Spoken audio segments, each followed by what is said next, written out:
Holdings is a provider of comprehensive event planning, production, and broadcasting services, specializing in hybrid, virtual, and physical events. And with me is Randy Jones, the CEO, to talk a little bit more about the company. So elaborate on that. And how did you come up with the name, 10 Holdings? Sure. So 10 Holdings is a holding company. 10 stands for the Events Network. And the goal is to build out a network of companies that satisfy corporate events. And there's really, primarily for us, there's three types that we support. Virtual events for large corporations. That's using webcasting to stream their most important meetings to their customers, to their employees, to the prospects for their earnings calls. It's a good example of a very, very high fidelity, high profile experience. Our presentations, or as we call them, shows, are similar in production quality to a Monday Night Football or a Fox News. Very, very high fidelity. We also specialize in those in very, very large scale. So whether it's 5,000 attendees, 50,000 attendees, all via the web, that's what we do on the virtual side. We do something similar for physical events. So if you've ever been to a trade show or to a conference, we handle all of the audio and visual for the physical events, as well as the recording. And then finally, if it is what we refer to as hybrid, meaning you have an in-presence audience, but you also want to make it available for attendees over the web, we stream that as well. So today, we're somewhat of a comprehensive solution. So it's a very exciting time for us. We went public on the Nasdaq last week, something we've been working on for a long time. We wanted to raise some capital and bring awareness to our organization and help us expand. Our parent company is a company that is located in Japan.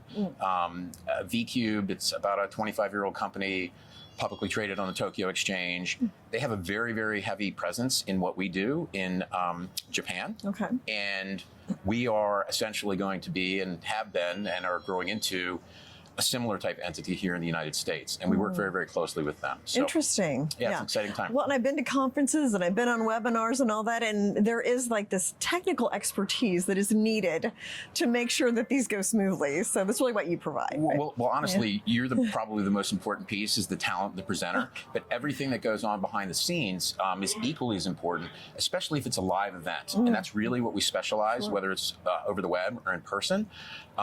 There's an extraordinary amount of technology and resiliency and redundancy, similar to the exchange, that has to go into making sure everything is flawless. We came up with the name 10 as well as in a score for 10. We strive to do absolutely the highest quality, perfect events. And that's how we came up with the name. So it's very, very fitting. As we grow and we expand, organically and inorganically, we'll layer in potentially other companies in the event industry that'll all be part of the 10 Holdings umbrella. So what would be some of those other companies? Well, it could range. It could be other event companies that do additional physical events. It may be something, as an example, as our parent company in Japan has the largest independently owned studio that you can go and rent space in and do recordings. That's a business that we might look into.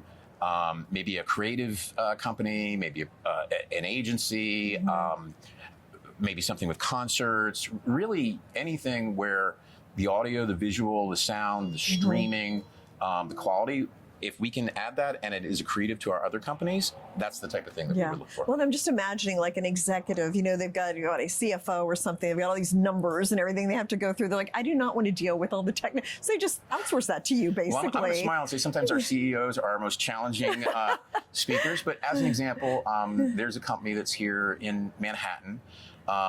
We do all of the CEO addresses to their entire company.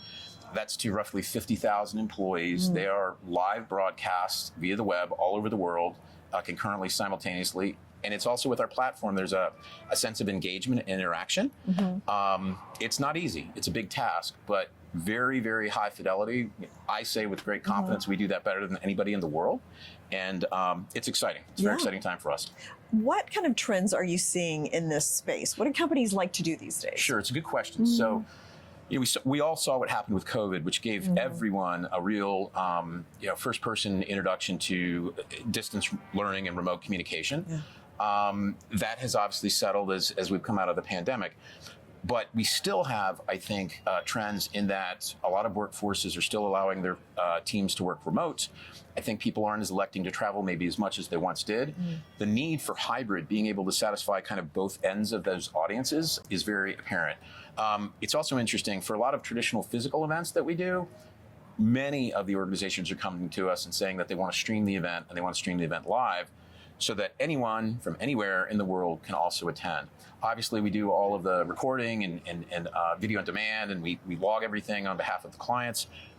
They also love the analytics. So being able to have all of the data and the engagement data for the attendees, and then being able to do things like score interest and engagement, really, really of value to either the marketers, the person running investor relations, whoever is the owner of the success of the event. That's the kind of thing that we provide. Oh, I hadn't even thought about that. That's a great idea. Like, you would know exactly what was the most popular, what people are most topics people are Spent interested the most in. time. There's a lot of technology that goes behind monitoring the human side of your audience, and then being able to do analysis in that. And especially with a larger audience, it's very, very valuable. The only other thing I would tell you is we get asked regularly, what about AI and what are we doing into our capabilities? We're working on some pretty exciting things, so that you could use AI potentially to generate your presentation, to generate your images, to generate the curriculum and or even the tests. A lot of these concepts have a concept where you as the audience member have to answer certain questions and pass a test. Really fundamentally building all that curriculum. Also things like auto translation and auto dictation, being able to take a lot of the work that has to go into making one of these events great and letting AI do that for you. So it's pretty exciting. This is coming along. No, very interesting. Thank you so much, Randy, for coming and sharing 10 Holdings. It was my pleasure. Thank you so much.